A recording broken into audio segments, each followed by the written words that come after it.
Okie dokie, I believe we are all the way live. Hello and welcome to my graveyard. I am your host of the evening, the Cemetery Man from Salem, Mass. Always taking names, kicking candy ass live. I'll be here with you only on Grande's graveyard as we wish you a Merry, Merry Christmas. Yes, happy Christmas Eve to some of you. I know others. Someone said in the chat already that it's already past midnight in the United Kingdom. So Merry Christmas to everybody and to all a good silent night. As tonight on Grande's Graveyard, we count down, review, rank the Silent Night franchise. I'm very excited for Grande's Graveyard. Having a lot of fun as always. Just celebrated my 29th birthday last night on the 23rd. Went out for some steak and food with some friends. It was a really, really good time, really good night. I have some things that I actually do want to show that I got, if that's too, the same to you guys, obviously. But I hope everyone's having a safe, happy, Merry Christmas. We've got one of the all-time great beverages here. I don't know if you're drinking it tonight, but I'm drinking it on live on Grande's Graveyard. Hood Golden Eggnog, yo. You can't have a Christmas without some golden time eggnog. So I'm very excited to pop that open. We'll cheers that son of a bitch. But let's get to you people in the chat. Let's see what y'all have to say. And then we'll get into my birthday a little bit, some of the stuff that I got, and then we'll get into the movies and all that good stuff. James Abernathy, 7896 is here live from the UK. It's after midnight in the UK, so it's officially Merry Christmas, everyone. Merry Christmas to you, James, and your family. Hope you have a great, great, great holiday. John is here, Haddonfield mascot. Hell yeah. What's up, Grande in chat? Merry Xmas / Happy Holidays, everyone. Absolutely, John. Merry Christmas to you and your entire fam. Susie's here. Susan KS. Hello, Graveyard Army. How's everyone doing? We're doing good, Susie. We're 1 year older, but 1 year wiser. And we're also 1 year closer to death, which is never fun. But on this silent night, it is garbage day, and we will not hesitate to have some fun on this goddamn holly jolly Christmas.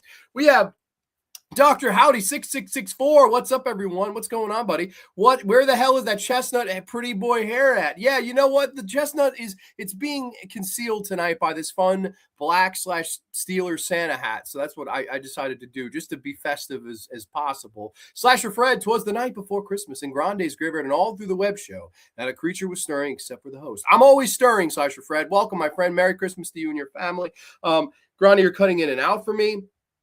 I seem to be okay on my end. I hope I'm not doing bad on anybody else's end. If anybody else is saying that I'm glitchy, please let me know. Merry Christmas, buddy, by the way. So Avatar was freaking awesome. Anthony, Merry Christmas to you as well and your entire family. And I hope you enjoyed Avatar. That's awesome.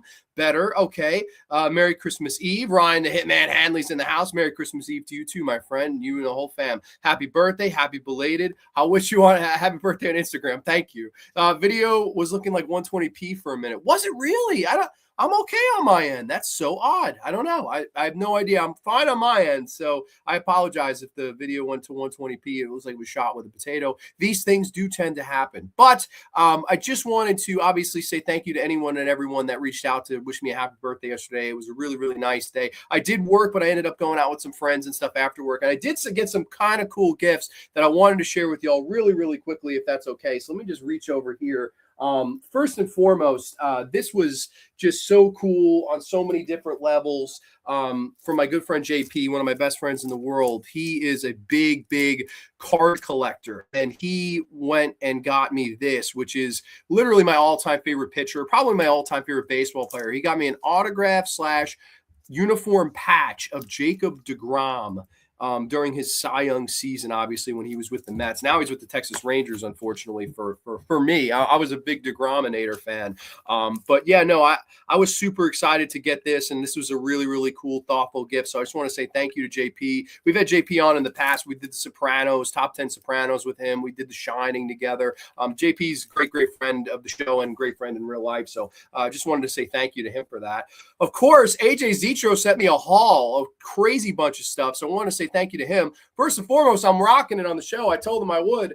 Look at the Soledad Miranda shirt in this son of a bitch with the Black Sabbath text, like the purple / font on the bottom. I was like, AJ, you outdid yourself. Like, I can't tell you how many times I passed this shirt on Redbubble and never hit add to cart. Just I was like, you don't need it. You don't need it. You don't need it. Like SpongeBob holding out in Sandy's fucking treehouse.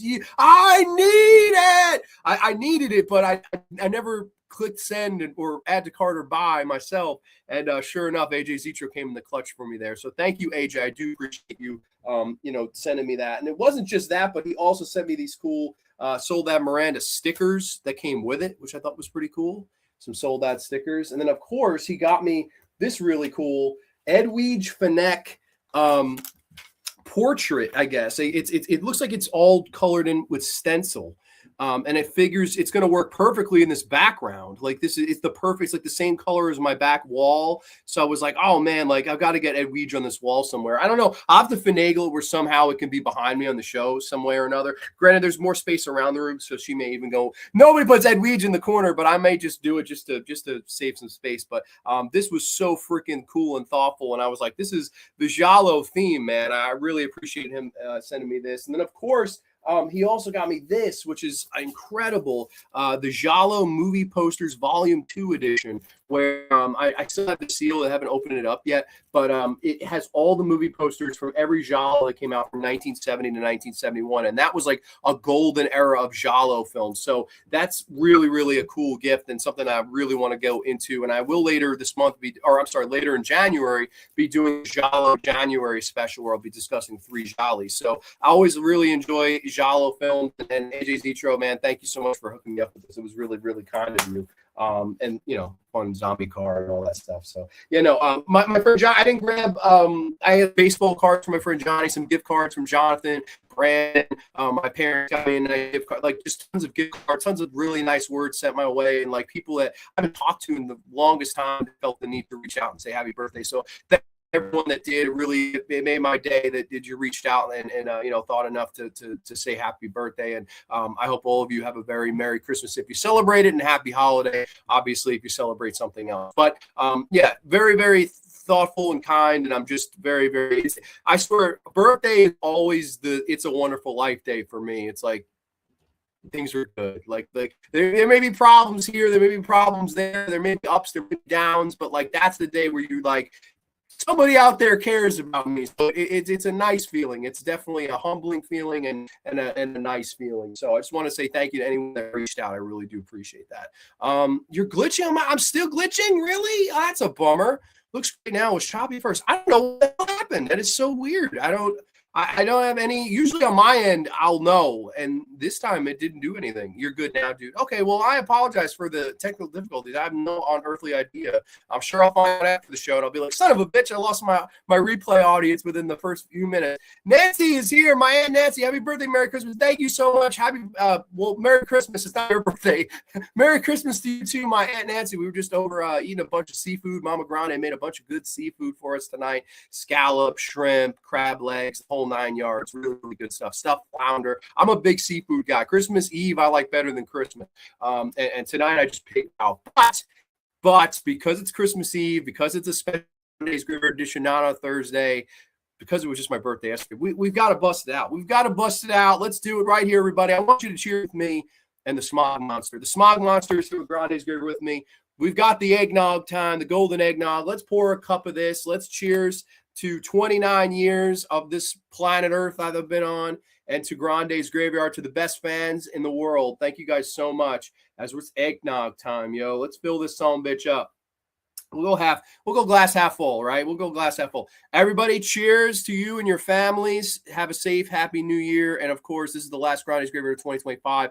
Thank you for a really fun 2025 on Grande's Graveyard, because we're going out with a bang tonight, ladies and gents. I could have chugged it. Should I chug it? I think, fuck it. We're chugging it. Cheers, everybody. I'm chugging it.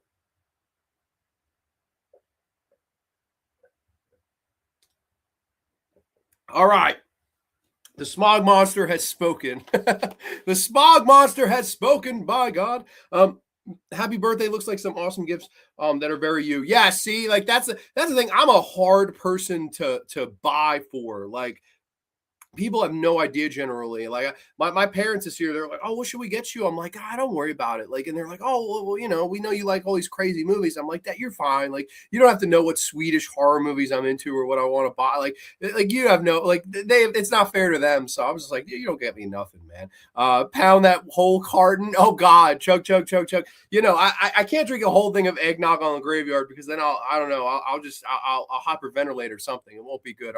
I'll become lactose intolerant all of a sudden. I don't know. But everybody, cheers to a safe, happy, healthy, Merry Christmas to everyone. And that brings me to the main topic of tonight's show. Of course, the Silent Night Deadly Night franchise, a series that started in 1984, over 40 years ago, and has an entry as recent as a few weeks ago where, yes, Corey Cunningham from Halloween Ends, the legendary Rowan Campbell, returned to the horror genre to be a killer. Unfortunately, I have some bad news, though. I was not able to see that particular movie for this. So that is the only Silent Deadly Night movie I will not be able to review here tonight. I'm sorry. It did play in my local theater, but I was not able to go out and catch it. So it is what it is. It happens. We'll be reviewing the other 6 Silent Night Deadly Night movies, and we've got the tier maker of fuck up here only on Grande's Graveyard. And we've got the categories here. So we've got Santa's Watching, which is going to be the top tier category, right? The S tier. We've got Nice, which is like an A. We've got Better Watch Out, that's like a B. Naughty, which is like a C, D level. And then Garbage Day, which is a failure, the total F failure of a movie. And of course, we have the 6 movies here on the bottom: Silent Deadly Night 1 through 5. And then, of course, Silent Night from 2012, which was sort of a remake.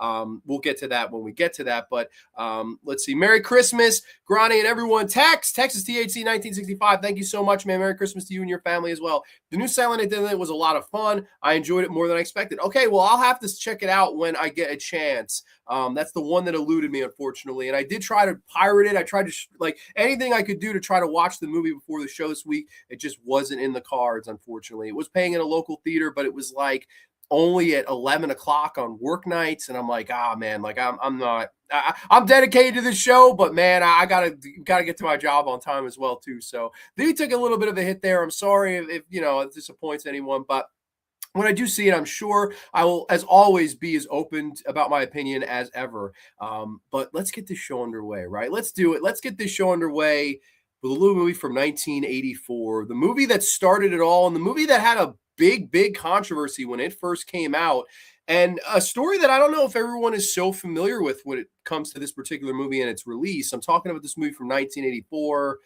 I'm talking about Silent Night, Deadly Night. Yes, brief plot synopsis. Little Billy witnesses his parents getting killed by Santa Claus after being warned by his senile grandpa that Santa punishes those who are all naughty. Now Billy is 18, out of the orphanage, and he has just become Santa himself. Yes, Silent Night, Deadly Night. Now, really cool thing about the old school days. If you're a big Anchor Bay fan, like we all were, any diehard horror fan in the old school DVD days of Anchor Bay, we knew Anchor Bay was the shit and the best that there was. And this was a legendary 2-pack at the time because it went out of print fairly quickly. And I always consider myself very fortunate to have gotten my hands on it before it did go out of print.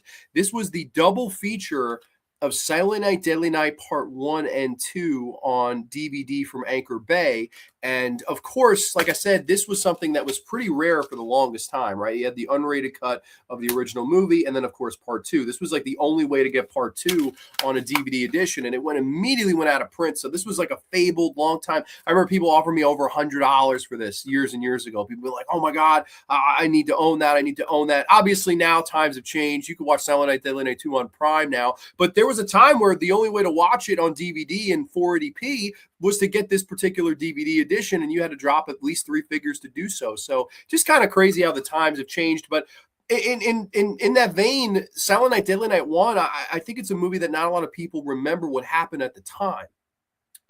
This was a big controversial movie when it came out. It comes out in December of 1984, late November, early December of 1984. Right around the time of another little movie called A Nightmare on Elm Street. Now, Nightmare on Elm Street was from New Line Cinema, of course, New Line Cinema known as the house that Freddy built, and it did not get the wide distribution that you'd think A Nightmare on Elm Street would have gotten. It didn't open on too many screens. This movie got a wider release at the time, and it was way more out in the public eye, and so much so that it ultimately fell to its detriment. There were fairly good amount of people that went out and rioted and picketed and said, this is disgrace, this shouldn't happen. And the ideology of these parents and people alike was that Santa Claus shouldn't be killing people, right? That was, how could you take something so wholesome, so beautiful, so sacred as Christmas and turn it on its head, turn it into a horror slash slasher film. Because right, the year of the slasher had come and gone, 1981, and all these slasher movies that were coming around the pike, they wanted to do another holiday theme one. Halloween made a bunch of money. Why don't we make a Christmas theme movie similar vein to Halloween? And that was their idea, but they got shut down fairly quickly. About 2 weeks into its run, it got pulled from theaters because all of these parents rioted. Mickey Rooney famously was an actor that spoke out against this and said, oh my God, this is a disgrace to cinema and this should never be seen. And this is awful, awful, awful. The movie had about a 2 week run. It got pulled. And unfortunately, the movie was kind of taken away from the public eye for the longest time until it got re-released on VHS DVD. And it ultimately garnered a very big cult following over the years because this is a very good slasher movie, in my opinion. From top to bottom, the original Silent Night, Deadly Night to me is a classic horror movie. I love everything about the original Silent Night, Deadly Night, and of course that classic cover of Santa coming down the chimney with the axe. That's an all-time classic horror movie poster. Like, you cannot, to me, think of all-time great horror movie posters and not think of the Silent Night, Deadly one. That's an all-time classic. And of course, tells the story of Billy, this kid who, of course, is excited on Christmas Eve. He's wanting to meet Santa. He wants to see Santa. He's asking his parents in the car all these questions. He does run into his crazy grandfather who, Christmas Eve is the scariest goddamn night in the history of the world. This fucking over-the-top grandfather who is like in a comatose state, but then just bursts out when it's him and the kid alone, and he just says, Christmas Eve is the scariest damn day. I always laugh my ass off at that scene just because how fucking intense that guy is. And he gets in the fucking kid's face. And the kid's like, looks like he sees a ghost. He's like, oh my God, what the fuck are you talking about? Like, Christmas is supposed to be fun. We get presents. We celebrate. We have fun. And this guy's telling him, no, this is the total opposite. Like, if you're not good, if you're naughty, you will be punished and Santa Claus will come to get you. And the kid is terrified of this. And on their way home, there's a department store Santa who robs a store and then ultimately holds his parents up at gunpoint. They take a sexual assault on his mother. They kill the father. He basically murders his parents right before his eyes. And he and his very small baby brother are sent to this orphanage where this kid grows up and is, talked down to by the mother superior, who she's a great actress, this woman in this movie. Lillian Chauvin, who's sadly no longer with us. She does a great job as mother superior, this woman that runs the orphanage, the head nun / sister at this orphanage. And she is just great at getting genuine heat. She's very over the top in her way of protecting these children from sin and from evil and all of these things. And she's so too trying to be too prim, too proper, with the point where you just kind of gain heat for her. Just like, oh my God, this lady's such a bitch. Like, I hope she gets what's coming to her. And she is awful to this kid, right? This kid is traumatized. This kid has a horrible past and backstory. And one day he draws this thing in class and it's all this, Christmas things, but bleeding, right? Decapitations and stuff. This is what he was subjected to when it was Christmas time for the very first time. So that's what Christmas is to him.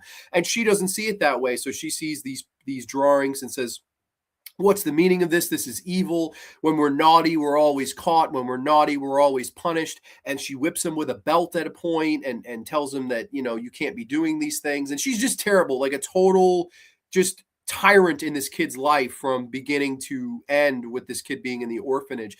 There's points where they force him to try to sit on Santa's lap to get over the fear, and he won't do it. He even punches the department store Santa out, which I thought was funny. And we fast forward over the years, we see his life through the orphanage until it's time for him to fly the nest, right? He's 18 years old. He's very awkward. He's very shy, but he's also a mastodon. He's ripped. And they get him this job at a place called Ira's Toy Store, which Ira was of course, the producer of this movie, was a nod to the producer.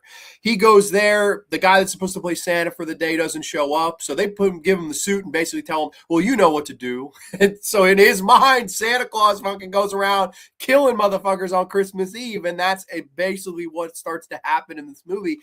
And you have a lot of classic slasher gags, a lot of great slasher kills. I think the kills in this are iconic, and to use the holiday as your template palette and setting, but with a creativity to it, right?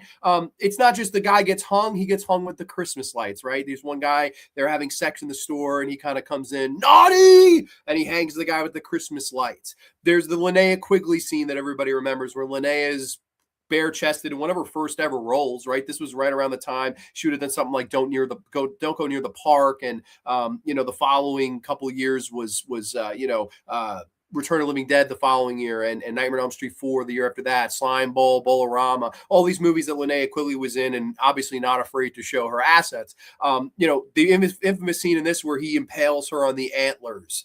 That's a classic. The kids that are sledding, right? The bullies that are sledding. Oh, watch me go! And they go sledding down the thing. He just pops out with a fucking axe and decapitates one. And that always gets a good pop out of me. Like, the kills in this are fantastically done. And I think on the surface, too, it does have something to say about trauma, right? I think this is a movie that is discussing the horrors of trauma. To me, to you, to most people, Christmas is wholesome. It's everything. It's sugar, spice, and everything nice. It's all these positive things. It's eggnog. It's the family. It's the chestnut fire. Don't mix it up with the hair now. It's all that is wholesome. Whereas with this kid, it wasn't. His grandfather told him it was no good. His mother superior told him it was no good. His parents were murdered by someone dressed up as a Santa Claus. It's the trauma that comes and the horror that comes with this kid and how he was introduced to the holiday itself that ultimately turns him naughty himself, because in vain of trying to push away from being naughty, in terms of putting away from being this wholesome guy, he goes over the top with it. He goes too far and to a path that he cannot turn back from. And I really like the lead actor. I think he does a really good job in this. I want to get his name here right. Brian, I think his name is Robert Brian Wilson, plays the Billy at age 18 onward. He does a really good job in this, selling the trauma, I think. Like, there's a great scene where he's being the Santa in the department store, and the kids telling him what they want, and he's just like, stop it.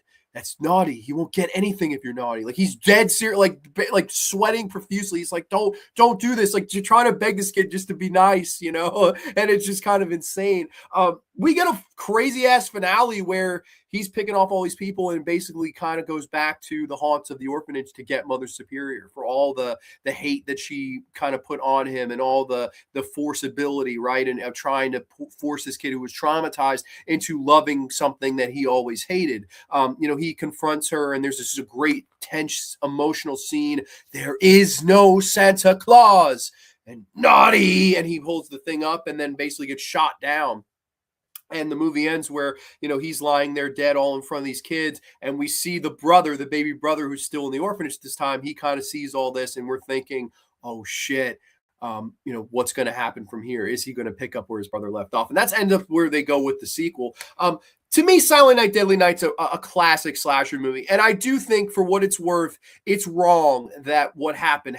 Now, listen, in the world that we live in now, 41 years later, I'd like to know what the hell the parallel world would be like if this movie wasn't pulled from the theater.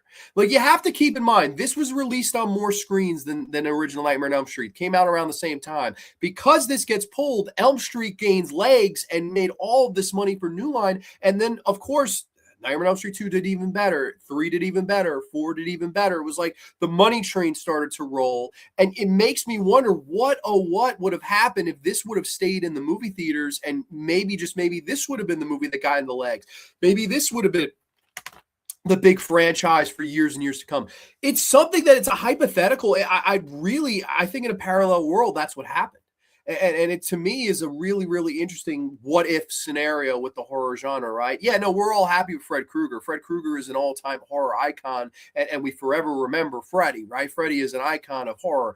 But, I don't think that's not to say that Silent Night, Deadly Night is not a damn good slasher movie in and of itself as well. And I think it's a great movie. I've always really liked it. I think it's really well directed from the director, Charles E. Sellier, who I don't believe is with us anymore. He did a really good job with this particular movie. The writing is good. Pacing is good. It's energetic. It's gory. It's got good kills, good horror psychology about the horrors of trauma. And of course, taking the holiday season, something so wholesome, and turning it oh so dark. I really like Silent Night, Deadly Night. I don't have any real big complaints with it. I would go in the nice category for me. Like, I think Silent Night, Deadly Night is a really nice A-tier slasher movie. I wouldn't say it's S-tier. I wouldn't say it's, one of the all-time greats, but I would say top 20, sure. I just don't think, not top 10, top 20 for sure. I think it's a damn good slasher movie and something that I think deserves to be watched every holiday season. It's not Black Christmas, but it's one of the next best ones if you're going to watch a slasher movie around the Christmas holiday season. So let's see what you guys have to say, though, in the comments, because I want to see what you guys have to say.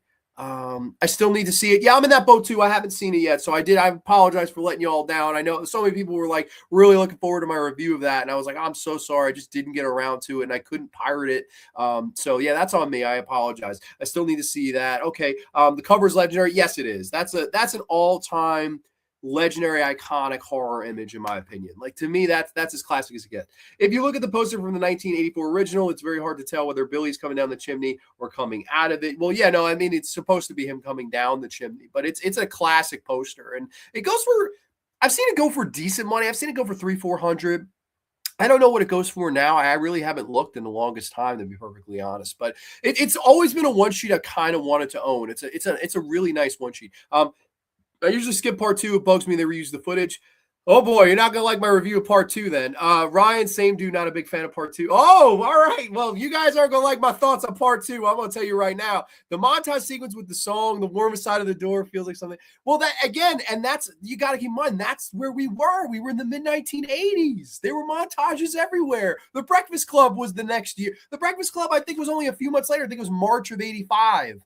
And there's all the montages in the world and that. We are not alone. But when you cut down to the bone, we're really not so different after all. Come on, man. This was the time that you were in. It was 80s montage season, baby. And I agree, it does feel out of place, but it's kind of funny because that's a sign of what time you're in. It's a perfect reflection of where cinema was in the mid-1980s. It's just like a time capsule. I was just listening to that Slasher Fred jamming out, chugging eggnog in my underwear. Okay, Will always gets fun on the holidays.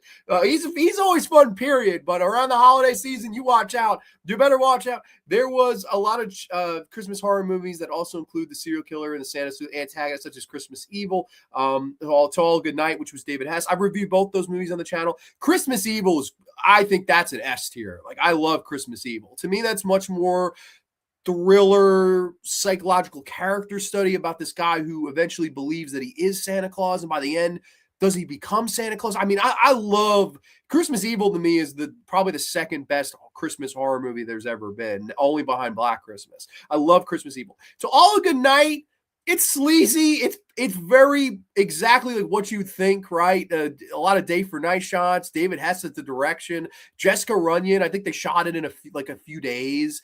It's cheap sleaze. That's what it is. I don't hate it for that. I've heard people say it's a classic. I don't know what eggnog you're drinking to say that's a classic. But I've also heard people say it's the all-time worst. And I'm like, buddy, you need to see more fucking movies if To All a Good Night is the worst slash movie you've ever seen. Like, it's probably a good thing you haven't seen more at that point, because fuck, it gets a lot worse than To All a Good Night, I tell you right now. The same year the original came out, a movie called Don't Open Till Christmas. Exactly. Which that's one I don't think I've ever reviewed on here. The original is basically on the whole abused becoming the abuser. Exactly. And it's not even just physical abuse, even though he does get whipped at one point from the sister, but it's the psychological abuse that one takes, right? It's all the shit that he's told by all these people to dread Christmas and not to live it and enjoy it. The part where the police can't tell the person where the real Billy because there's the Santa suits reminds me of the scene in The Santa Claus. Well, that's definitely a different movie. Jeff Down is up 76. Merry Xmas Grande for you and your family. All the best from NYC. Oh, hey, man, NYC represent. I'm an NYC guy too, man. Merry Christmas to you and your family as well. I hope you have a great, great Christmas. In the movie Christmas Evil, the main villain as a young boy believes his mother is cheating on his father. I saw the mommy say kissing Santa Claus. That's the opening of it, right? Did you check the children? So good. Mateo is here. Ciao, Grande, passing by to wish you and your family a Merry Christmas, and the same to the whole graveyard. I will check out the episode during the holidays. Mateo, dude, Merry Christmas to you and the fam. I hope you had a great, great day, man. Thank you for being such a good friend, as always, my friend. I'm an old man. I was alive when that happened. I witnessed all the protesting here in New York City. Did you really? That's so, like, that is so cool to me. Like, I'm jealous that you've actually witnessed all that. Like, that, I mean, different times, man. Just different times. Like you released Silent Night, Deadly Night 2025 just a few weeks ago. Nobody gives a fuck. It's a fart in church. That people do not give a fuck about what's coming out in the movies anymore, unless it's a Marvel entity or fucking Avatar or $500 million and blue fucks. And the times have changed, where a little movie like this now would never cause the buzz that it did then. Just different times, man. Really different times. Kind of crazy that this movie caused that. Smash the like button or Cousin Eddie will show up on your doorstep. Well, the shitter was full, Clark. I have no complaints with it. One of my favorite X-Men horror movies. It's a triple A. Okay, yeah, no, I would have to agree. I think it's a solid A movie, really good horror slasher movie. Just, I don't know, super underrated. Like, I don't think enough people give this movie the credit that it deserves. It's a pretty solid slasher movie. Like 5.8 on IMDb, that's a little fucking too low. Like, it's a much better movie than a 5.8. What's up, Graveyard family? Just wanted to hop on and wish you a very Merry Christmas. Got the Muppets ready to go. Santa's on his way. Emmett Otter and his Jug Band Christmas Merns. I hope you're watching Emmett Otter and the Muppets Christmas Carol. Merns, dude, to you, to Christy, Merry Christmas. I love you guys. I hope all is well and hope you have a great, great, great holiday. I love the end credits song and the original Santa's watching, Santa's creeping. Can you hear me? Silent Night, Deadly Night. Great, great movie. Really, really good one. Which brings us to the sequel. The sequel that is pretty... I've seen mixed. I see more mixed than I actually think there should be personally. This was a movie that came out 3 years later. I'm talking about it right here. I'm talking about it right now. I'm talking about the legendary Eric Freeman. You know what? I think this calls for a song, because to me, of the movies we're talking about here tonight, this is by far my favorite. I watch this every holiday season ever since the first time I saw it, because it never fails to make me happy. And to me, that's the testament of a great movie. And despite the flaws, despite the problems, despite the bad, I always love this movie the best of all these movies. And I'm going to break into song right now. Let's do it, because Santa Claus can take a step aside. I'm talking to you people here tonight about Silent Night, Deadly Night Part 2, starring the legendary Eric Freeman.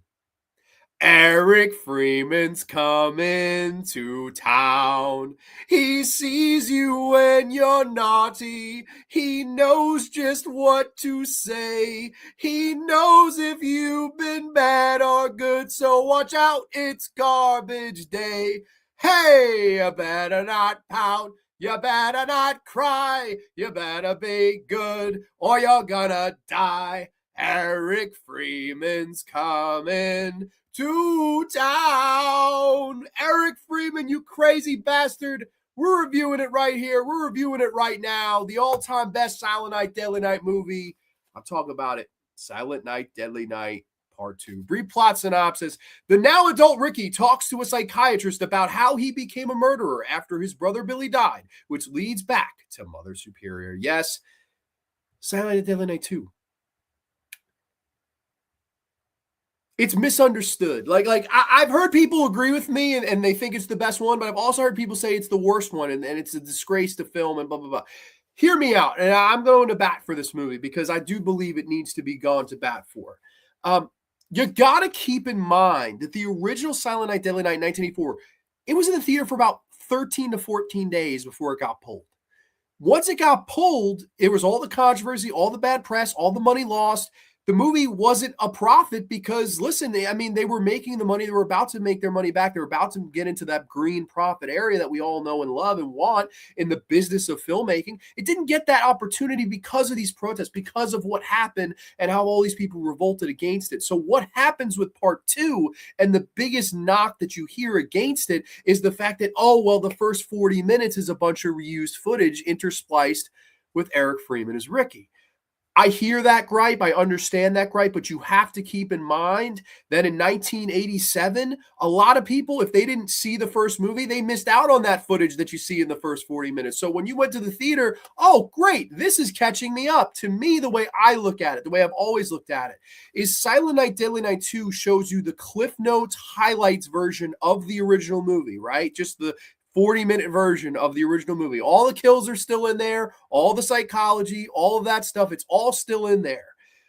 And you intersplice it to me, what is the all-time greatest bad performance in the history of cinema. We talk about Tommy Wiseau, we talk about The Room, we talk about Claudio Fragaso's Troll 2, The Night Killer, Birdemic, all these movies that are considered so bad that they are great. To me, Eric Freeman's performance in this movie is truly on that level, and I consider it the greatest bad performance in the history of cinema. I'm not kidding you. I believe that. Because I know people say he's horrible, and he is. He's absolutely, objectively horrible in the movie. It's terrible performance. But that motherfucker gave it his all.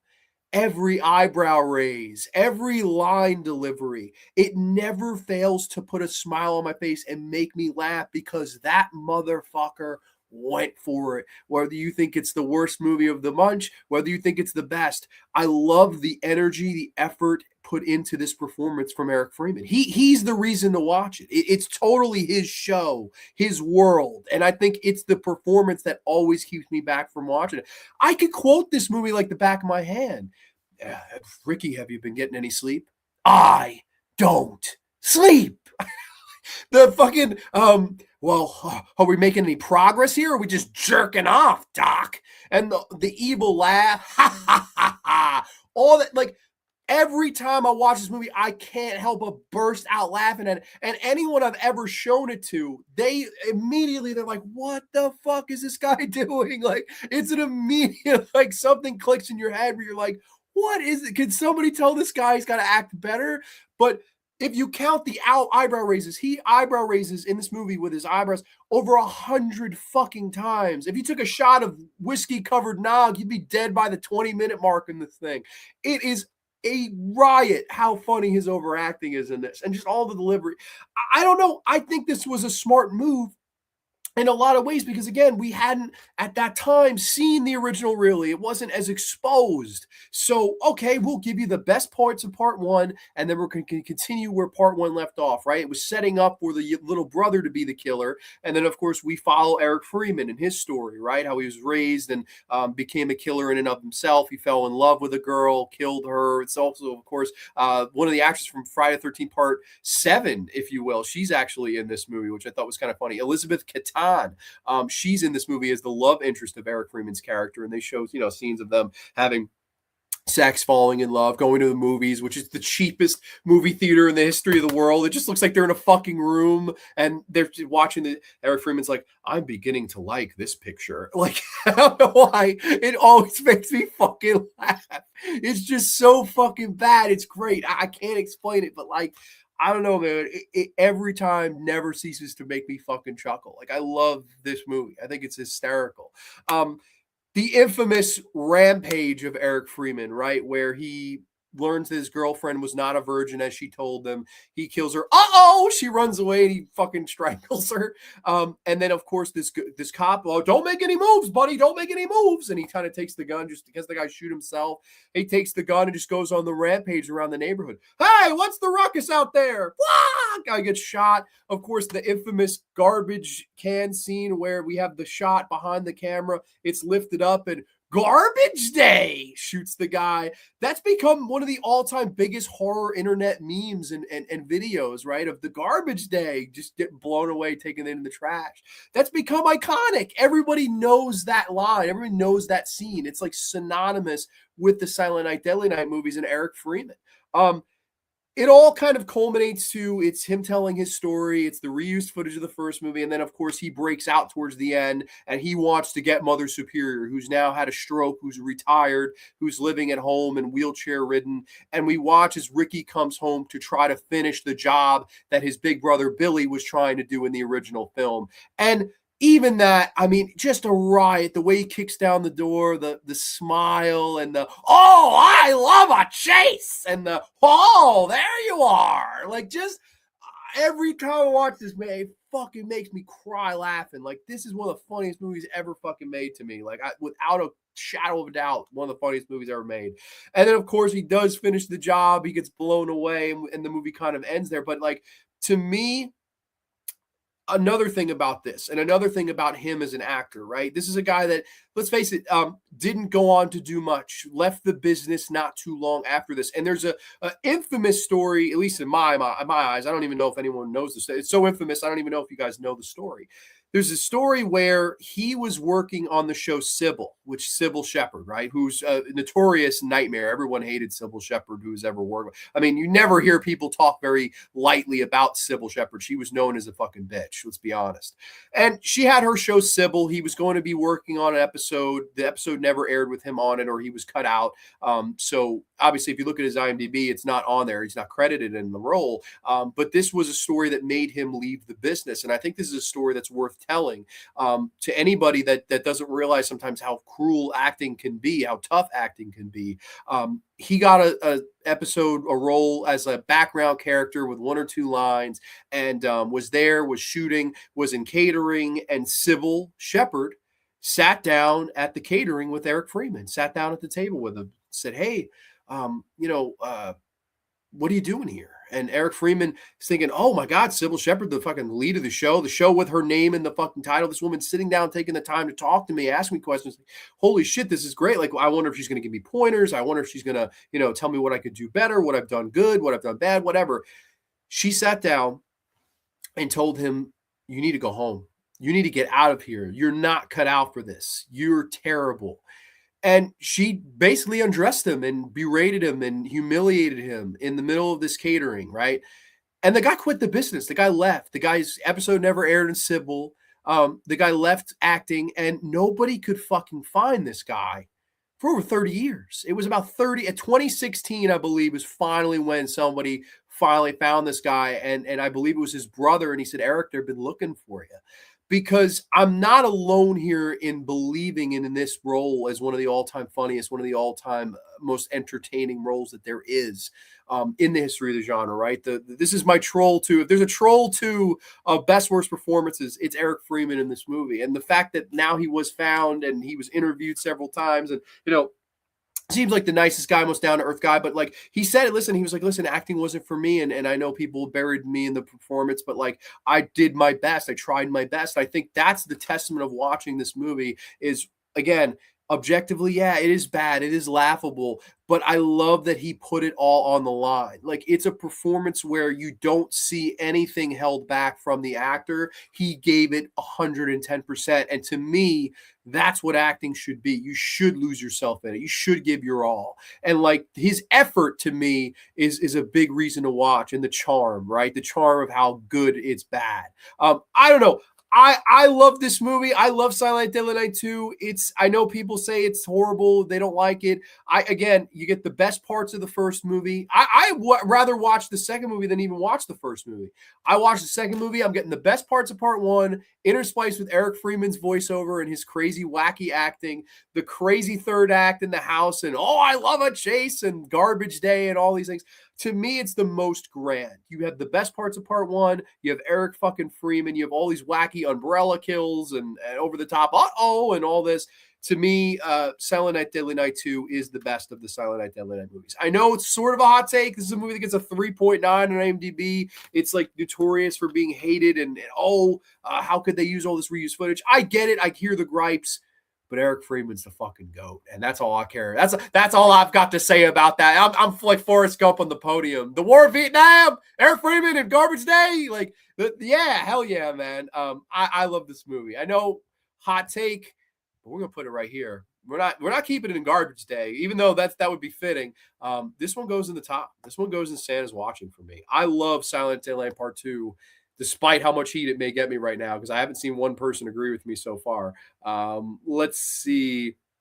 Mearns, you gotta love Mearns. Let's see. Speaking of Muppets, Mearns, if you've ever watched the movie The Christmas Toy, it's a very touching movie. Okay. Grande is in the cult of Freeman. I'm the ringleader of the cult of Freeman. I wanted to meet him so bad. I wish he'd do a convention on the East Coast. He doesn't. I don't think he travels very far for conventions. I think he's done them on the South or the West Coast. Like, he's never done an East Coast convention, because I would love to meet fucking Eric Freeman. And I know he does interviews with YouTube. Like, I could easily get Eric Freeman on the show, but like, I don't know. I feel like at the same time, everyone's done that interview now. Like Pizzow's interviewed him. So many people have gotten Eric Freeman that interview now. So it's like I would just be reiterating those interviews, and I don't really want to do that. If I ever interviewed anybody on here, I'd want to get stories that we haven't heard all that many times before, right? Like some of these guys, when they're interviewed, they're just a broken record. They just repeat the same fucking stories. And I've seen enough Eric Freeman interviews now where, yeah, I've heard him tell those stories all so much. Silent Night, Deadly Night 2 feels like comedy where the original was a very serious movie. Yeah, that's the thing. To me, what makes a great, so bad it's good movie is that I don't think this was trying to be comedic. I really think they were seriously trying to make a seriously good movie. And the fact that it just falls flat on its fucking face and trying to be so serious, right? It's just such a fucking train wreck that you can't help but enjoy it. At least that's my take on it. Yay, my Xmas gift was Grande saying, hell yeah, Eric Freeman's coming to town. Silent Night, Deadly Night 2 is all about the passing of the torch, right, from one brother to the other. I'd rather watch Midsommar. Oh, shit. Hey, man. Oh, hey. I think I shared this with you, and I shared this on my page, my Grande's Graveyard page. The very, very great Taylor Knox, she who is the one who designed the Grande's Graveyard shirts, she came out with a Midsummer hockey jersey that's you can buy now. Super, super cool. Really, really nice girl. She was reaching out to me. She's like, oh, could you promote this? Like, absolutely. And I laughed because I'm like, oh, this poor girl, she doesn't know I hate Midsommar. But like anything to help a friend. And I thought her design was great for what it's worth. And like, I don't know, I really hope that those sell like hotcakes for her because she's really, really good people. So shout out to Taylor and Midsommar, the hockey jersey. Really, really cool stuff. Even before he dons the Santa costume, we see Ricky going on the rampage. Exactly. It's almost like that's just thrown in at the end. Like that's the final straw. Like I'm here to do what my brother couldn't do. Like that's totally the arc and the full circle of it. To me, perfectly completes that story, especially if you're watching the beginning of this, which is all reruns of the first. So I don't know. I guess it's a hot take. I think I lost most of my audience putting that movie over, so it happens. But hey, I'm always the one to tell you when I think something's terrible. I will tell you when I think something's good, and to me, Silent Night, Deadly Night 2 is a good one. With that being said, we move on. We move on to 2 years down the road to a movie that's pretty rough. I don't think this one's the worst, like most people.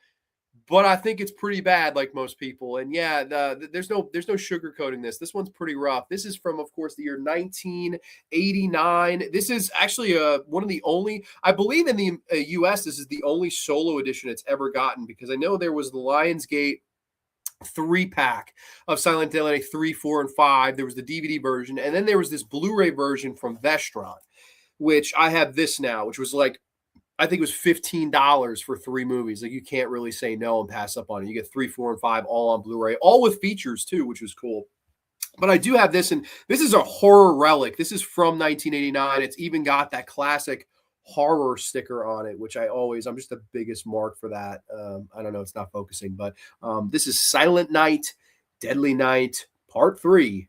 You better watch out. Brief plot synopsis here. The comatose Ricky Caldwell reawakens and begins to stalk a blind woman who he shares a psychic connection with. Yes, Silent Night, Deadly Night Part 3.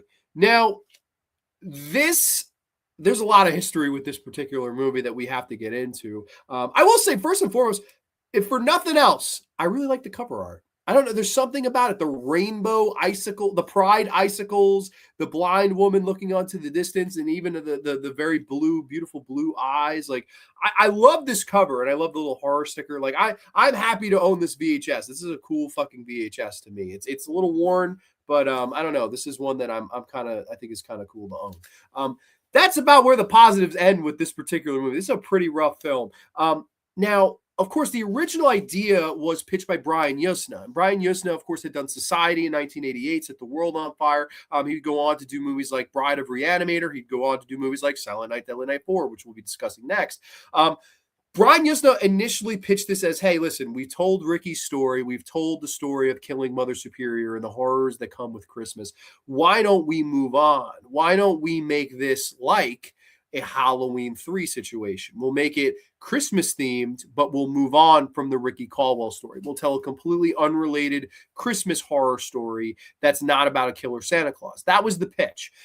The studio didn't like it. The studio shut it down. They said, no, our money is with a killer Santa. That's what we're doing. We're putting our foot down, and that's what they wanted to do. Now, the director they hired, and he was just a director for hire, was none other than fucking Monty Hellman. And Monty Hellman was a weird choice to get for this. And Monty, before his passing, may he rest in peace, Monty claimed to his dying day that this was the best work he had ever done on a film from a direction standpoint. You're talking about a guy who directed Blue Iguana, but a guy that made some really, really good films. And he did acknowledge, he said, this isn't my best movie, but it's my best work as a director, is quote, what he said. Monty, may you rest in peace. You're on fucking crack. This is not a particularly well-directed picture whatsoever. There is a ton of problems with this. And first and foremost, it's the plot. It's the story. We bring back Ricky Caldwell, but he's got a fucking bucket on his head. His brains are half out, right? Because we follow, it's basically the Eric Freeman, Ricky Caldwell character that got shot to hell, burst through the window, left for dead. He survived somehow. And guess who plays him? None other than Bill Moseley of the Devil's Rejects, House of Thousand Corpses fame, and of course, Chop Top. It was a couple of years earlier than this, right? 1986 was Texas Chainsaw Massacre 2. And he comes in to play the Ricky character. But the ideology was, we're not going to have him talk. He's going to be mute the entire film. That was the fatal mistake they made.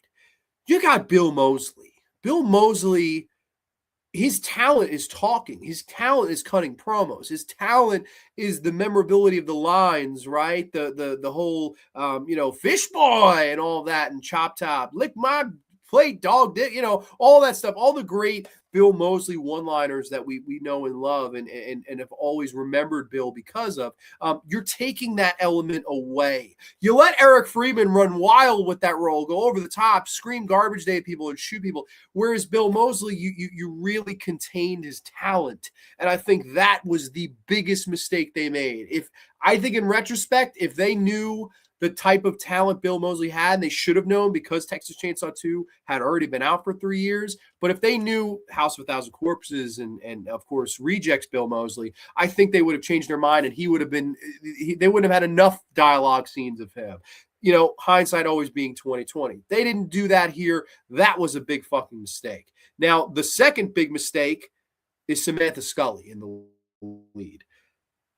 Horrible. I mean, and this is not a type of Eric Freeman horrible. This lady is not a good actress and doesn't look like she's really trying to me. She's playing a blind girl that has these nightmarish visions of seeing, Ricky in these dreams, Bill Moseley in the dreams, right? There's a scene where she sits on Santa's lap and he pulls out the knife. And then, of course, it's her and her brother driving home to grandmother's house for the holidays. Laura Herring is the girlfriend of the guy, which I think is funny. Laura Herring came a long way. And then basically Bill Moseley breaks out of the asylum or the hospital or whatever and is on the chase. Now, problem number 3, this movie is incredibly dull. It is the cure for insomnia. Like, you can absolutely doze off. If you're even wide awake, you can easily fall asleep, watch this movie. That is, to me, another huge, ginormous problem with it is pacing. That's a big job of the directors to make sure this thing is paced out evenly and doesn't get dull, doesn't get, quote, I hate this word, boring, right? You don't want things to get stale. You don't want things to get dull or boring. And unfortunately, this is a picture that suffers mightily from being fucking boring. You could absolutely, and I'm not one to watch fucking, sit on my phone during a movie or whatever, or play games on my phone or text people during movies. This is a movie where you really can't help it at times. That's how dull it is in places, unfortunately. And that's the unfortunate thing about Silent Night, Deadly 3. There's no denying or getting around that. The pacing is atrocious. If you're looking for gore, you're not going to get it here. There's really no gore in this movie. There's hardly any on-screen kills in the movie. Robert Colt plays a detective that's trying to find and track down Bill Moseley. He can't do so. And the movie just really meanders along for a large majority of it until you get to this really, really clunky third act in a basement where she outsmarts the killer, somehow gets him to kill himself. It's so shitty and poorly done, you can't even tell what really happened or how Bill Moseley was defeated. That's how poorly directed it is. And then we finally get this kind of fadeaway shot where she's being taken away in a cop car. And Bill Moseley gets his only line of the movie where he wishes us a happy new year. It's a mess. This is a failure. To me, this is everything about this is an absolute failure other than the good cover art that I like. There's nothing really redeemable here. I mean, I don't think it's Monty Hellman's worst movie by any means, but saying it's the best achievement he had as a filmmaker is wild, considering some of the films that Monty Hellman did. This is a mess. It's an unfortunate mess, and this was a movie that went direct to video, and you could see why. This should never have played theatrically. This is not worth a theatrical watch. This is a direct to DVD, direct to video at the time movie, and it has that unfortunate quality to it. There's really not too much to run home about. It is pretty bad. But with all of that said, I don't even think it's the worst one. I really, really don't. Like, to me, it's bad. It's probably the second worst one. But like, I can watch this over the one we're going to talk about next. Silent Night, Deadly Night 3 is pretty bad. I mean, I can't really say anything real positive about it. I think it's nice to see Bill Moseley in an early role, but like, overall, it's a mess, and it's going in the garbage day category. Unfortunately, this is one of the weaker Silent Night, Deadly Night movies, and a completely big fall off of part 2 to me. This was not the direction to take this. I get what Yuzna wanted to do, and I respect what Yuzna wanted to do. Maybe, just maybe, after this came out and flopped the way it did, that's when they realized, hey, let's do what Yuzna says, because fuck it, this is not getting any better, and there's nowhere to go from here.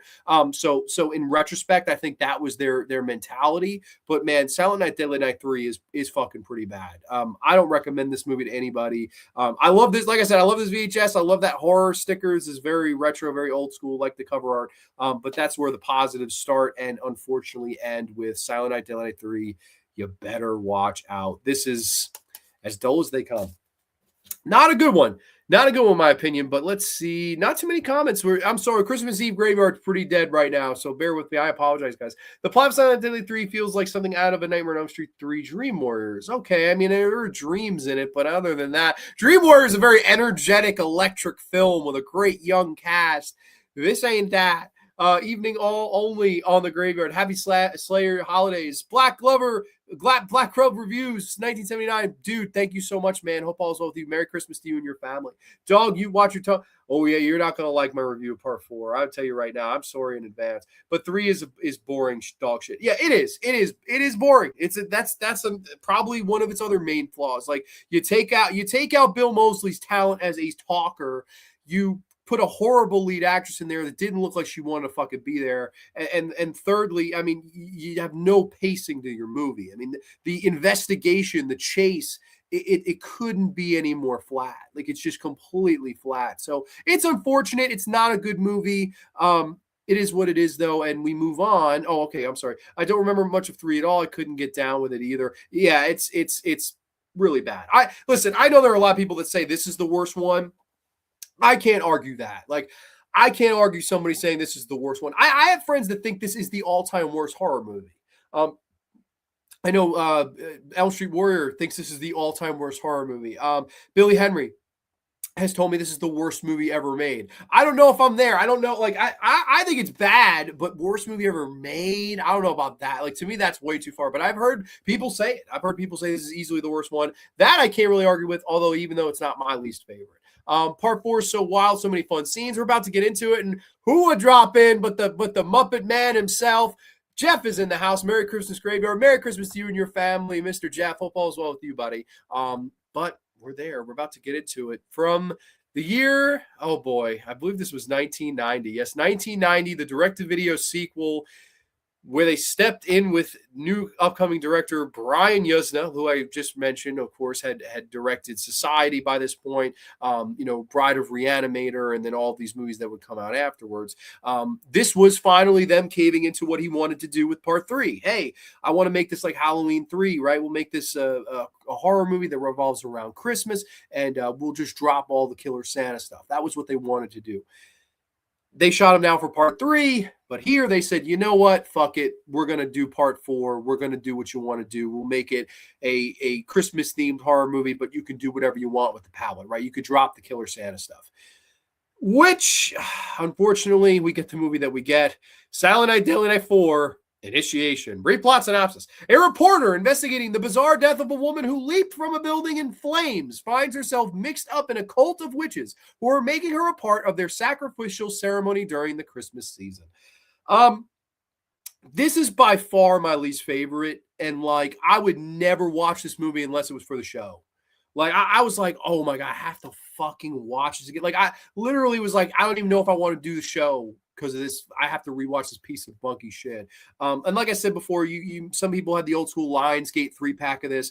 There's of course also this Vestron Blu-ray edition, which was very, very fairly priced. So you did get parts 3, 4, and 5. And spoiler alert, I really like part 5, but part 4 is my least favorite for a lot of reasons. Now, of course, I don't mind the ideology of let's move on from the Killer Santa stuff, right? Silent Night, Deadly Night 3 was a mess.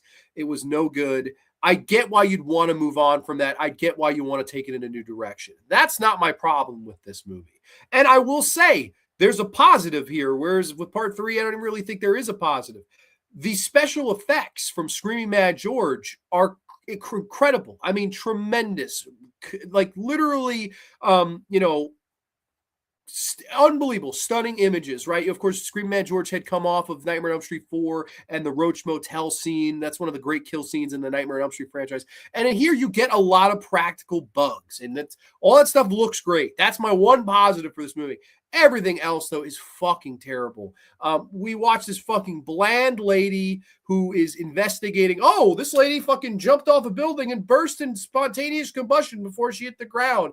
And who other but Clint Howard in this movie would show up and play the Ricky character, which to me completely defeats what you're going for in your fucking story, your plot, and your vibe of this movie. Why is Ricky even in this? So to preface, we had Eric Freeman playing Ricky, which is my all-time favorite, best bad performance.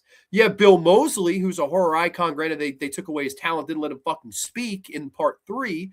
In this one, we'll get the Ice Cream Man himself. We'll get the brother of fucking Ronnie, and we'll get Clint Howard to play the Ricky character, who has no look, no resemblance, no fucking iota of anything to do with the past Rickies. Now he's just a homeless man who is secretly in cahoots with these fucking witches. And I'll call them bitch witches because they're a bunch of fucking bitches that suck and are horrible antagonists in this movie. That's what they did with this fucking guy in this. It's like, why in the hell would you even have Ricky in it? Like, move on from what you're trying to do. Tell your story. And instead, that's all shoehorned and horsed in there. Like, oh, hey, this is still Ricky. This is still connected to the other ones. Don't be mistaken.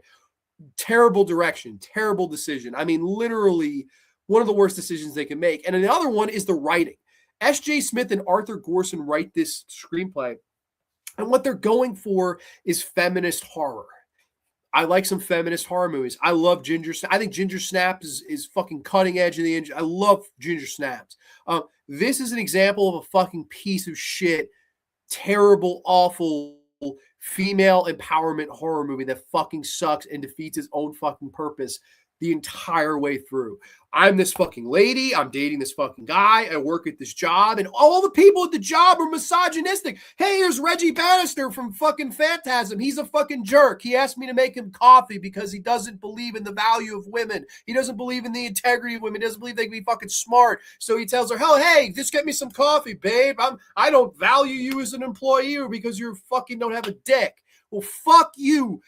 You took Reggie Bannister, who's the most likable motherfucker in the history of motherfuckers, and you made him a misogynistic pig coffee-asking boss who's in about 2 scenes of this movie. We have these fucking other people. Every guy in this movie is a misogynistic piece of shit. Every single one of them. We're all evil. We're all awful. There's the one scene where they go to this guy's family, and this guy's going on, women are worthless. They're just a piece of Adam's rib. They don't mean anything. Buddy, what the fuck are you talking about? You listen, you fat, bald fuck. This guy's sitting down, eating popping fucking Cheetos, talking about how women are worthless. Blah, blah, blah, blah, blah. I get what you're trying to say. I get it. There's a little thing that I'm not doing right now, but there's a little thing, Mr. Yusna and fucking Gorson and whoever fucking idiots that wrote this. It's a little thing called subtlety. It's a little thing called being clever about what you're trying to say. You're trying to say, okay, listen, there are some misogynistic, terrible people out there. I get it. I totally get it. But what are you doing? Like, how on the nose can you hit it? Can you be a little less fucking obvious and in my face about how fucking all this is going on? And hence the plot. This lady meets up with a bunch of witch coven people, and guess what? They hate men because they hate women. Oh, great, great. It's fucking great. Men hate women, women hate men. You hate me, I hate you. We hate these bunch of fucking witches led by this one fucking ginger fucking fire crotch bitch. I want my daughter back. I miss my fucking daughter. My daughter's dead. She burst into fucking flames and jumped off a fucking building. Oh, well, booty fucking who? Brings this lady in to initiate her in the fucking witch coven, get her pregnant by having fucking Clint Howard fuck her while he's wearing the fucking giant nose mask from fucking Clockwork Orange. Bitty well, sir, bitty well, I'm singing in the rain. Oh, sing, try the wine. It was my wife's. What in the hell are we doing here? Clint fucking Howard impregnates this lady with a fucking bug, and there's cockroaches on the walls, and there's fucking cockroaches in your toilet bowl, and there's cockroaches crawling out of your fucking ass, and cockroaches crawling out of your fucking face, because these women want to initiate this person into their coven because men drool and women fucking rule. Fuck you. This is not how you do female empowerment horror whatsoever. Oh, we got all the body horror in the world. Buddy, your psychology and your writing fucking sucks. It's amateurish. It is absolutely awful. It is atrocious. And I think that's why I hate it more than this. This is just a boring fucking piece of shit. This is just a mess on every single level. It pisses me off more because you had a guy like Screaming Mad George. You had the creative freedom from the studio that said, hey, you don't have to have Ricky in this. This don't have to be about no killer Santa. Move on. And you didn't. You shoehorned the fucking guy back in. Had Clint Howard playing him. What are you doing? And the rest of it is just so nonsensical. It all, we want to sacrifice this fucking child, this boy child who wants to hang out with his uncle. And they bring this child on the fucking roof. We will sacrifice fucking Dickie. I don't remember the fucking kid's name. It might as well have been Dickie. We want to sacrifice Dickie on the fucking building. They don't fucking do it. It's just a bunch of nonsense. This is an awful fucking movie. I will say the old lady from Mulholland Drive is in this. So funny. You had two back-to-back movies where we would have actors that go on to be in Mulholland Drive. I wonder if the casting director of Mulholland Drive was just secretly a big Silent Night, Deadly Night sequels fan and said, her, and they started like cherry picking some of these actors.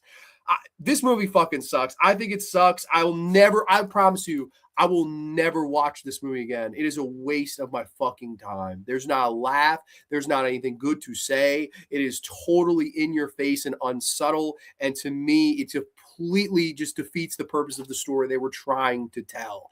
A total mess. And to me, the worst of the Silent Night, Deadly Night movies by far. A movie that I get where its ambition was. I get where Yusna wanted to take it. But to me, it crashes and burns in its own fucking larva of fucking cockroaches on your fucking wall and up your fucking asshole. Fuck this movie. It sucks. With that being said, let's go to the comments because I see the comments has been much more lively here. Part 4 is wild. Okay, Merry Crimbus.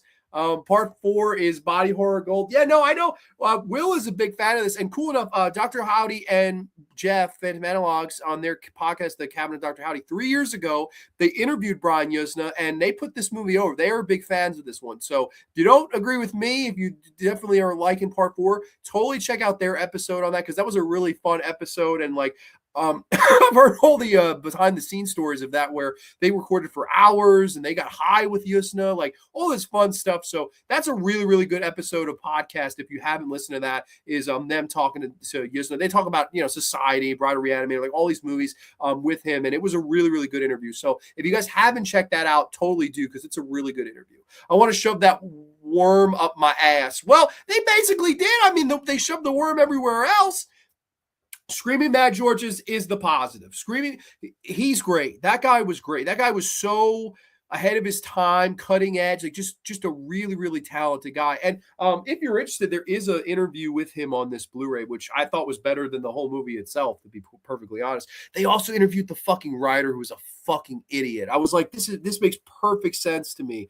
Like, why? Like, I was like literally rubbing my head. I was like, this guy's a fucking moron. He's like, oh well, I really wanted to discuss how terrible men are. I'm like, yeah, I understand it, but can you be fucking subtle about it? No, let's just make Reggie Bannister a fucking prick. Fuck you, the GOAT. Oh boy, starring Buffalo Bob. Buffalo Bob assaulted Screaming Mad George on the set. Oh, did he? Grande. Oh shit, Grande, I'm gonna make you watch it when we meet up again. Hog tie you and put it on 3 TVs. Oh boy, I don't know. I'd rather watch. Let's watch Top Secret on one. Let's watch Waxwork on another, and then we'll do Silent Night Deadly 5 on the third TV. The third channel, it's still on. There's no time. I know someone who went to a con. They bought Silent Night Deadly 4 on VHS for $30 just so Clint could sign it. That's the oh shit. Okay, well, that's a horrible price for that fucking VHS. I'll tell you right now. This is like I'm telling you, I got this for like $10. You know, like that's a horrible price for that VHS. But if it was a clamshell, let's just be honest here. He also was friends with Barbara Crampton. I think I know what you're talking about. Grande is going to have an aneurysm reviewing this one. It's just a bunch of nonsense. Like, you had the creative freedom. It just pisses me off. Like, Yuzna showed he could, take something of psychology and make something out of it with society, right? All this commentary on how the rich people, right? Like all the commentary, that was great. It was subtle. It was well done. It was clever. Nothing's like that in this movie. It's just a fucking mess. Like, and to me, another big thing about it, okay, we'll keep it Christmas themed. It's barely fucking Christmas themed. There's some Christmas lights here and there. There's a Merry Christmas sign here and there. Otherwise, but you don't feel Christmas in this. Like, there's no vibe, feel, or tone of the holiday season. That's a huge fucking gripe I have, because at least, again, like Halloween 3, you can't tell me that movie doesn't feel like Halloween season, like the fall, like the leaves are changing color, like the kids going trick-or-treating on Halloween night. Like, it feels very much of the season. Whereas this, it could have been in the middle of fucking June. It just doesn't look like Christmas. It doesn't feel like Christmas. That's another huge fucking problem I have. Like, I've heard people say, oh, this is the Halloween 3 of the Silent Night Deadly movies. There's a fucking difference. Silent Night Deadly 3, I'm sorry, Halloween 3 is a good movie. Silent Night Deadly 4 is fucking horrible. That's how the movie gets him back. You're just selling this, making it sound amazing. Well, that ends up what I end up doing, unfortunately. Like, I think my I can't explain. I think sometimes when I rant about stuff, it ends up backfiring. Like, people go, I want to see that right now. Like, that sounds so bad, I want to watch it. Whereas it's like my opposite. I'm trying to steer you away, but I genuinely, it's like a moth to a flame. It's like I drive people right into watching it. It ain't Christmas until a cockroach crawls out of my ass. Well, that's when it's Christmas. Let's be honest. That's the real Christmas time. Now I want to watch that movie. See, that's what happens. This is exactly what happens. I bury something and tell you it's the worst thing in the world, and people are like, I want to put it on right now. Like, they've dropped it. I'm reporting his account. Don't report me. I'm all alone. Already did it. Ha! I'd easily watch 4 over 2 again. Hey, that's totally cool. I totally and Will wasn't kidding. There are some people that really like part 4. Like, there is a following for it. I'm like not, I'm the opposite side of the world of those people. Like, I truly, I'm not kidding you. Like, unless I had to watch the show, which I did, I would never fucking watch this for the show. I mean, this was horrible. Thanks, brother. Dude, anytime, man, anytime. Silent Night 4, it stays right here in garbage day. I hate Silent Night 4. That's by far my weakest of the bunch here. I just don't like this movie whatsoever. I think it's really, really, really poor. But that brings me to a movie that I think is a big surprise. A movie that I think is the second best of the sequels, right? I would say probably third best of the series, second best of the sequels. This is from the year, of course, 1991, from director Martin Kitcherser, which is a very fun name in the horror community, and you may not even know why. This is Silent Night, Deadly Night 5. The Toy Maker. Yes, brief plot synopsis. An elderly toy maker and his son make killer toys designed to kill their customers' children.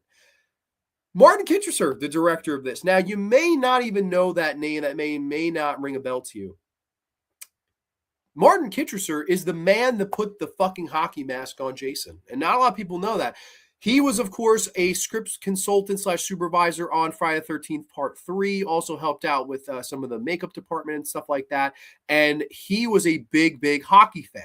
And that is the reason why they ended up sticking the hockey mask on Jason. They were talking about it. Well, what do we put on him? How do we cover his face? What do we do? And apparently he was the one that says, oh my God, what if we put a goalie mask on him? And that's what happened. And of course, very few things as iconic in the horror community as the Jason hockey mask, right? That's an iconic image of the genre. And we have Martin Kitchener to thank for that. Also, another fun fact, Martin Kitchener would go on to be Quentin Tarantino's script supervisor throughout basically his entire career to this day. Even as recently as Once Upon a Time in Hollywood, he was the script supervisor. So Martin Kitchener is made a name in Hollywood, right? Put the mask on Jason, working with Quentin Tarantino, who is arguably the best filmmaker going today, made some of the best films ever fucking made. Pretty wild. And right here in the middle, like slap dab in the middle, he directs the Silent Night, Deadly Night movie, Silent Night, Deadly Night 5, The Toy Maker to be specific. And I love this movie. This is a fun one. This is, to me, everything what the fourth movie should have been. We're taking a new idea. We're moving on from the Killer Santa. Let's move on from that ancient history. Let's take the holiday of Christmas and do something oh so horrific with it. In steps a man who had protested the very first movie himself in the legendary Mickey Rooney. May he rest in peace. Guy lived to be for fucking 100, basically. I don't know if he made it to 100, but he was 90-something when he passed. A legend, an icon, Andy Hardy, all those great performances in the Andy Hardy movies, married to all these fucking Ava Gardner he was married to like 100 different fucking women, like total womanizer of the business, total legend, total icon, always loved Mickey Rooney. And he plays the character of Joe Petto. Now, I'm not pronouncing it incorrectly. Not Geppetto, just Joe Petto, because you get it. And he has a son in the movie who's not named Pinocchio, but he's named Pino. Joe Petto and Pino. They run this toy store. They're part of this toy store. And the movie opens up where this kid is watching his father open up a gift. And this toy basically comes to life, wraps itself around this guy and kills him, on Christmas. And it's this whole crazy thing. It's like, oh my God, what the fuck is going on? And basically what you find out is these toy people, these toy makers, right, in this toy store, Mickey Rooney and Pino respectively, are making toys that kill people. And that's the whole plot here of this movie as we follow our lead actor who is very silent, like boy, he doesn't say much. He's very quiet and stoic as the lead. And we watch as he's kind of seeing all this insanity and chaos unfold around him, right? There's the guy who gets the roller skates with rockets on him. He flies around the neighborhood and crashes into a car, breaks all the bones in his body. There's the one guy who gets the caterpillar that crawls down his throat and kills him. There's crazy death scenes in this movie and a lot of fun creativity. But to me, one of the most fun thing about this is fucking Mickey Rooney as the toy maker, as Geppetto. So fucking funny. And to me, it's so crazy that a guy that was 7 years earlier protesting the original movie would go on to be one of the leads in the sequel. I think that is so fucking cool and so weird, but it's such a cool little full circle moment where he is this guy who is trying to control his son, right? Pino, stop fucking around. And all the behind the scenes stories on this movie made me crack up laughing. The actor that played Pino was saying that Mickey Rooney knew that there was a whole insurance policy on him. So he's fucking around the whole time on the set, like tap dancing and shit, basically teasing that he'd get hurt and fall and sue them for the insurance money. And like stories like that make me fucking laugh. Like the entire time these people had to be on eggshells about Mickey Rooney. Like, what will crazy Mickey Rooney do next? Like that to me is so Mickey Rooney. That's 101 Mickey Rooney. Like, let me just fuck with these people. Like, I was gonna fuck. He didn't do anything, no controversy happened, but I just love the fact that he wanted to fuck with them to make their lives more stressful. Like, you're a crazy motherfucker if you're doing that. And that's basically what Mickey Rooney was. And the story here is kind of wild, right? Pino wants to be a real boy. He's not. He's a toy. And Pino wants to fuck. That's one of the lines in this movie. Pino, his whole kind of spiel at the end and the third act is him saying that he wants to have sex with this woman and he's pelvically thrusting her. And I want to be a real boy. I want to fuck. And it is wild. Like every time I watch this movie, it's just like, what in the hell is going on? Like, this is absolute insanity. And I'm here for every single fucking minute of it. It is so funny. It's so crazy. It's so out there. And I thought, again, it was a good idea. We're away from the Killer Santa. Great. We do see Mickey Rooney dress up as Santa in the movie. but it's not a slasher movie. It's very much more the story of this crazy toy that wants to be a real boy, right? And then all the toys that creatively come to life and kill the people around them. It's not a masterpiece. It's not one of the all-time great movies. But from 3, 4, and 5, this is easily the standout. This is easily the one to watch and easily the best of those three. I really have a blast with Silent Night, Deadly Night 5. I think this is a damn good movie. I'm going to go with Better Watch Out. I think Better Watch Out is a good way to describe Silent Night, Deadly Night 5. It's like a B+, really solid, well-written, creative. The acting in it is fine. Pacing is good, goes at a brisk pace. The direction for Martin Kitchener, I think he did a good job. It's a shame, in my opinion, that he didn't get to direct more movies. Instead, he kind of just took to, okay, I'll be the script supervisor. And that's cool. That's awesome. He found a job and spot in Hollywood in such a predominant role. But at the same time, I think it's clearly, this is a movie that shows that he had potential to do bigger and better things if given the opportunity. But unfortunately, it doesn't seem like he was given that chance as a filmmaker to do that, right? A lot of TV work and things like that after this, as opposed to, getting these big theatrical shots.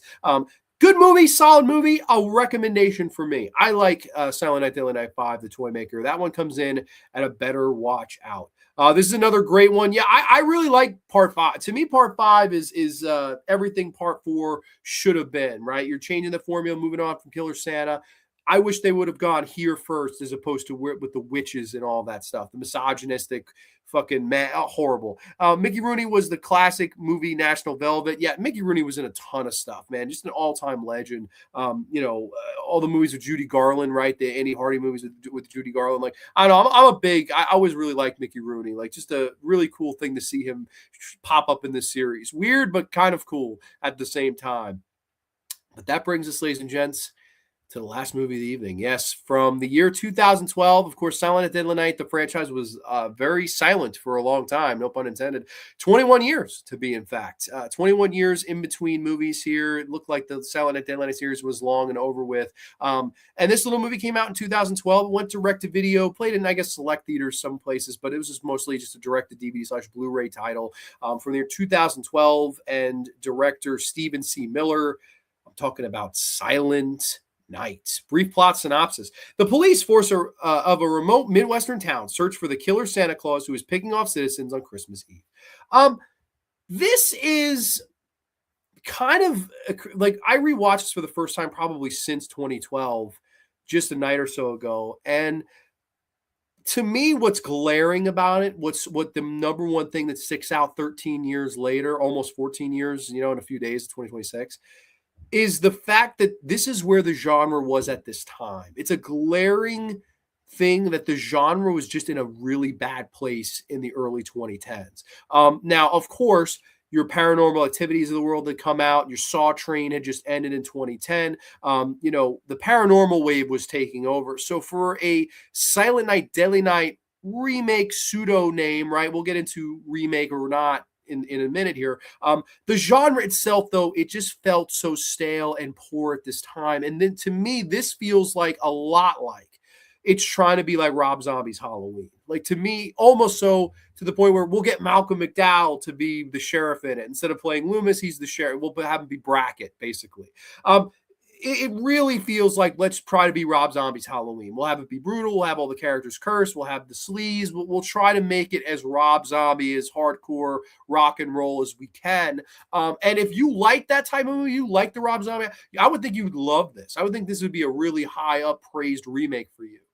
For me, I don't really fall in that boat. I don't despise the Rob Zombie. The first Rob Zombie Halloween, I don't despise. It's like a C. It's like a middle of the road. The second Rob Zombie Halloween was a joke.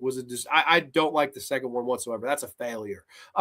This ain't much better. I mean, you have the lead character here, who's played by Jamie King. She's this deputy that is just getting into the policing world. Her dad was a cop, and she wants to make him proud, her family proud. And she works at this station with a couple of other colorful characters, the main lead being Malcolm McDowell. And there's a killer Santa on the loose that's been blowtorching people, cutting their legs off, throwing them in wood chippers, shooting them, stabbing them, impaling them, all these things, all these creative death scenes that go throughout the movie. So you don't have a shot-for-shot, story-for-story remake of of the original Silent Night, Deadly Night. Instead, we have a lot of callbacks to the series, right? We have the callback to the Linnea Quigley being impaled on the antlers. That's the big one. We have a line where somebody says, "What is this fucking garbage day?" which was a nod to the second one. There's nods throughout. If you really know these movies and watch them close enough, there's nods to almost all of the movies in there if you pay close enough attention. That stuff I liked. I don't mind. I like paying homage to the yesteryear, but you're still being your own movie at the forefront. I respect that. I respect that you didn't just remake the same fucking thing. You didn't just redo the same story, because most likely it would have been inferior as a product. And let's be honest with that. They were smart enough to know that and say, hey, we'll do homages and make our own thing. That part of it I respect, and I really think that was the right way to go here. Unfortunately, though, this feels and looks a lot like a Hallmark Channel Christmas movie. And that's a huge problem with it. There's no atmosphere or style to really take in. They try. There's a lot of usage of color, right? We'll use the Christmas greens, the Suspiria reds, blues, all of these colors where they're trying to do these kind of stylistic scenes where we're all in one color. And it just doesn't land because the look of the movie is so TV movie of the week, right? It looks like something that fucking Candace Cameron Bure would be in on the Hallmark Channel, or fucking, Catherine, what is her fucking name? Sweeney. Something Sweeney, Catherine Sweeney, something like that. I forget her damn name, but she's in all these Hallmark movies. Lori Loughlin, like anybody like that are on these horrible Christmas holiday Hallmark movies. That's what this looks like visually. And that to me is a huge, huge, huge gripe I have with the thing. It just looks like TV Hallmark movie of the week. Like that's a big problem I have. You don't have any sense of style because maybe the money wasn't there. But again, it hurts this film from having its own identity. Are some of the gore sequences good? Yeah, there's some gore in there. There's a motel sequence where the Santa just murders the fuck out of a few people. It's really, really gory, crazy, and it kind of pays off with this wood chipper scene where he throws this prostitute in a wood chipper. Okay, that's at least we get some gore, we get some stuff like that. Throughout the movie, they're trying to set up all these red herrings of who's the killer. I won't lie to you, the reveal is so fucking weak that you don't even care. It just ends up being somebody who is not a red herring and you haven't seen throughout the film. It's somebody from years and years and years ago that is mentioned briefly in a story. It's so weak. Like that, to me, that whole mystery and the whole, okay, we're trying to figure out who the red herring is, and to have it be somebody who we never could have guessed, or I guess we could have guessed, but we never really saw to guess them, right? It's none of the obvious red herrings. It was so weak. Like that, I saw that, I just groaned. I'm like, oh, like that's who you had it be? Really? Like fucking awful. I'll get into it a little bit. Basically the girl's father, who was a deputy years and years ago, got a call on Christmas Eve night. This guy was torching his wife for cheating on him with a flamethrower. He shot the guy died, and his son was watching from the car, and this is his son. All these years later, he's grown up to be like Tyler Mane's Michael Myers, right? 6'6", size 18 foot, like a giant WCW pro wrestling heel or something. And he's this big bad heel with the plastic Santa mask, and he's unstoppable, and I am evil, and I am unstoppable because I'm trying to be Tyler Mane or CJ Graham's Jason. It just didn't work. To me, it's really, really, really trying too hard to be Rob Zombie Halloween, and at the same time its style does not stand out above anything else because it's trying so hard to be something else, even though it feels like a Hallmark Channel original Christmas movie. That's my gripe with this movie.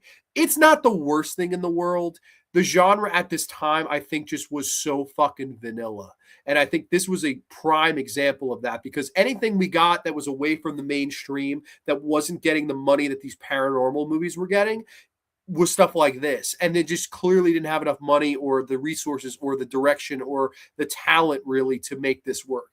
The lead actress, she's trying. She does the best she can. Jamie King, she's okay. Malcolm McDowell's totally phoning it in for a fucking paycheck, let's be honest. And then everybody else, there's good, there's bad, there's ugly. There's really kind of, the acting is kind of all over the place for the rest of it. I don't know. To me, this is a kind of a weak slasher movie, though. Like, when I think good modern day Christmas slasher movies, I'm thinking something like Chris Massacre from 2015, the Mikey Moran movie. That's to me, that's a great Christmas slasher. And like, this is just not. Like, this is like, I would watch that 110 times before I'd ever watch this again. It's not the worst in the world. I wouldn't call it a absolute total failure. But on the list here of ranking it, I'm going to have to come in with naughty. Yeah, naughty. I would say naughty for this one. Which wraps up as a big L. It's a big L, you goddamn losers. This is a loser franchise. We have one in the S, one in the nice, one in the better watch out, one in the naughty, two in the garbage day for Silent Night, Deadly Night. And of course, one to be determined when I finally do see the Corey Cunningham / Rowan Campbell starring Silent Night, Deadly Night 2025, which honestly I've only heard good things about. Now, I don't know if I'll be that boat because the director has never done anything I've liked. I hated Wrong Turn 2021, hated the Jason Beer commercial he just did. I would be fucking floored if I liked the new Silent Night, Deadly Night, but to be fair, all I've heard is good things. So I will be honest, and I will see it and give it a fair shake when I can, obviously. But as a franchise, this is a weird one. This is a weird franchise. You have two movies that I think are absolute Christmas musts, which is 1 and 2. But most people's gripes with 2 is that a lot of it is part 1. So you have a hard kind of decision to make here, and everybody in the chat here tonight really shit on part 2. So maybe even part 2 is on the bottom for people. Maybe some people are going to say, hey, part 1 is the only one worth a shit. Don't watch any of the rest of these. And I can't really argue much with that. 3 and 4 for the birds. 5 I really like. And then the remake / pseudo remake / whatever you want to call the 2012 movie is to me a glass half empty movie. Like it's below a 5. It's like a 3.5, 4. 4.5 out of, like, it's somewhere in that ballpark, 3.5 to a 4.5 out of 10. It's just not that good of a movie, unfortunately. It's not the worst, but it ain't the best either. So I don't know. That's just my opinion on this particular movie. We didn't get one comment this entire run, so I don't know if anyone's seen Silent Night from 2012 or liked this movie, but for me, a weak one for sure. I like this franchise overall. I watch 1 and 2 pretty much every Christmas season. I'll watch 5. I'll dabble in 5.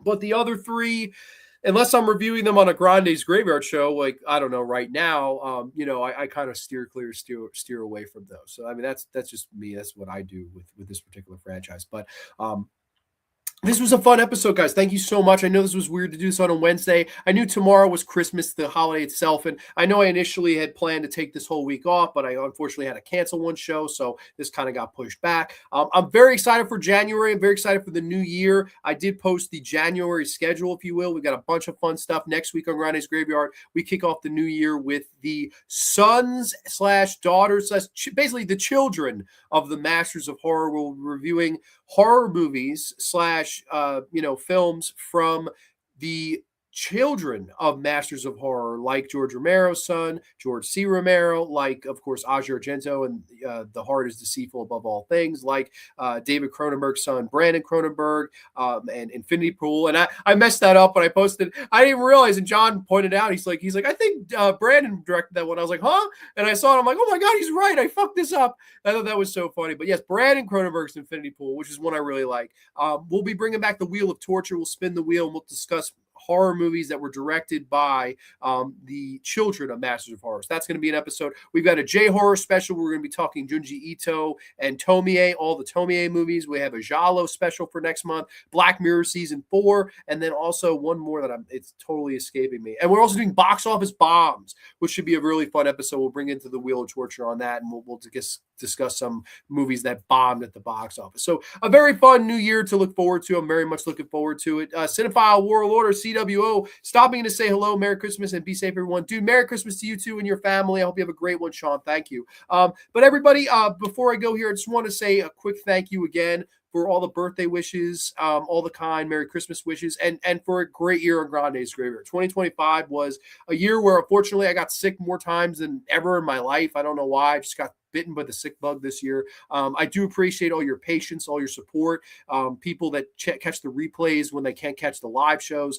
people that reach out and tell me they enjoy this thing, people that reached out at the end of the year where said, hey, Grande Graveyard was one of the top shows I watched all year. Like, that to me makes my day, and I really do appreciate the support that this thing has. I know, again, it's not the biggest thing in the world, but I really do appreciate those that enjoy it as much as I do. So thank you to everyone. I really do appreciate you guys mean the world to me, and I just wanted to say thank you here tonight on Grande's Graveyard. This was great. Have an awesome Xmas holiday, everyone. John, you too, brother. Do you be safe. Merry Christmas. And everybody, we'll see you next year. This is the last one of 2025. Thank you so much for the 300th episode celebration, all my wonderful guests I've had on the show. Just so many really fun episodes that I really enjoyed this year, and I hope that 2026 could be half as good as what 2025 on Grande's Graveyard had to offer. So everyone, thank you so much. I hope you have a safe, happy holiday. Drive safe, travel safe, be safe, and we will catch you next year, next time, and happy New Year. Only on the Graveyard. Too sweet peace. The Cemetery Man is out. Thank you for a great 2025. Merry Christmas to all, and to all a silent night.